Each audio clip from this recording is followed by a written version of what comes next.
মধ্যে মেয়ে লোক বা স্ত্রীরা কি একা হজ করতে পারবে না স্ত্রীর সাথে কেউ যেতে হবে, এটা কি করতে হবে আমাদের জানতে হবে। মেয়ে লোকের জন্য, মেয়ে লোক যারা হজ করতে যাবে সেই মেয়ে লোকের জন্য স্বামী বা মাহরাম কোনো পুরুষ ব্যতীত 48 মাইল বা ততোধিক দূরত্বের সফর করা শরীয়ত বিরোধী।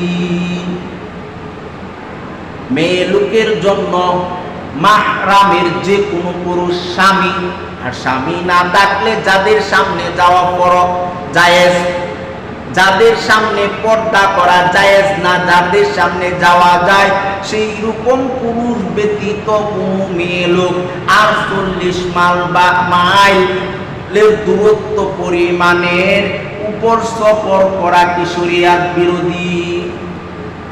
চাই সে সফরটা ট্রেন যুগে হোক বা বাস যুগে হোক, মোটর কার যুগে হোক কিংবা বিমান যুগে হোক, চাইছে সফর পার্থিব কোনো কারণে বা হোক, দুনিয়ার যে কোনো কারণে বা হোক বা দিনই কোনো কারণে হোক, ওই মহিলা একা একা কি করবে, যেতে পারবে না। ওই ব্যক্তির সাথে, ওই মহিলার সাথে তার স্বামী অথবা মাহরাম ব্যক্তিদের মধ্যে যে কোনো একজন পুরুষ তার সাথে যেতে হবে, এটাই ইসলামের নিয়ম। এছাড়া ওই মহিলা একা একা বাড়ি থেকে বাহির হতে পারবে না।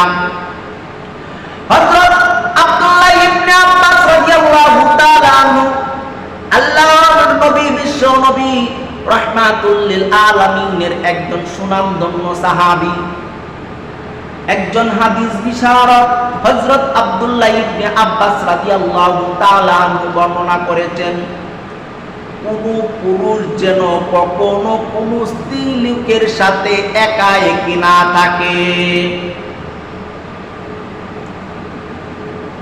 কোন পুরুষ গায়রে মাহরুম, কোন পুরুষ যাদের সামনে পর্দা করা ফরজ, সেই রকম পুরুষ যেন কখনো কোন স্ত্রী লোকের সাথে একাকী না থাকে।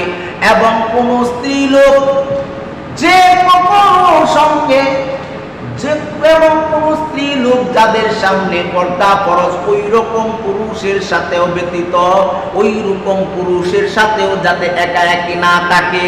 এবং কোন মহিলা যেন যাদের সামনে যাওয়া পর্দার বিধান আছে, জায়েজ আছে, এই রকম মাহরাম ব্যক্তিদের সাথে নিয়ে যাতে সফর না করে।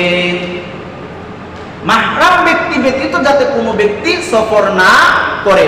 এবং কোন পুরুষ মাহরাম মহিলা, মাহরাম মেয়ে, মাহরাম নারী ব্যতীত যাতে কোনো মেয়ের সাথে একাকী না থাকে। এই কথা শুনে এক ব্যক্তি বলল, ইয়া রাসূলুল্লাহ, ইয়া রাসূলুল্লাহ, ও আল্লাহর রাসূল, আমার নাম অমুক, আমি অমুক যুদ্ধে অংশগ্রহণের জন্য তালিকাভুক্ত হয়ে গেছি। এদিকে আমার স্ত্রী হজের উদ্দেশ্যে বের হয়েছে। নবী করিম সাল্লাল্লাহু আলাইহি ওয়াসাল্লাম বলেন, যাও স্ত্রীর সঙ্গে হজ আদায় করে আসো। আল্লাহ নবী বলতে কি বলছেন, এক ব্যক্তি হজের জন্য, যুদ্ধের জন্য নাম দিয়ে দিয়েছেন, যুদ্ধে যাবে, এবং সেই ব্যক্তি স্ত্রী ওই সময় হজে যাওয়ার নিয়ত করেছেন, হজে যাবে। তখন ওই ব্যক্তি আল্লাহর নবীকে বললেন, ও গো আল্লাহর রাসূল, আমি তো যুদ্ধের মধ্যে নাম দিয়ে দিয়েছি এবং আমার স্ত্রী হজে যাওয়ার নিয়ত করেছে, এবং আমি এখন কি করব? তখন আল্লাহ রাসূল সাল্লাল্লাহু আলাইহি ওয়াসাল্লাম বলেন, যাও তুমি তোমার স্ত্রীর সাথে কি করো, হজে গিয়ে চলে যাও, তোমার যুদ্ধে যেতে হবে না।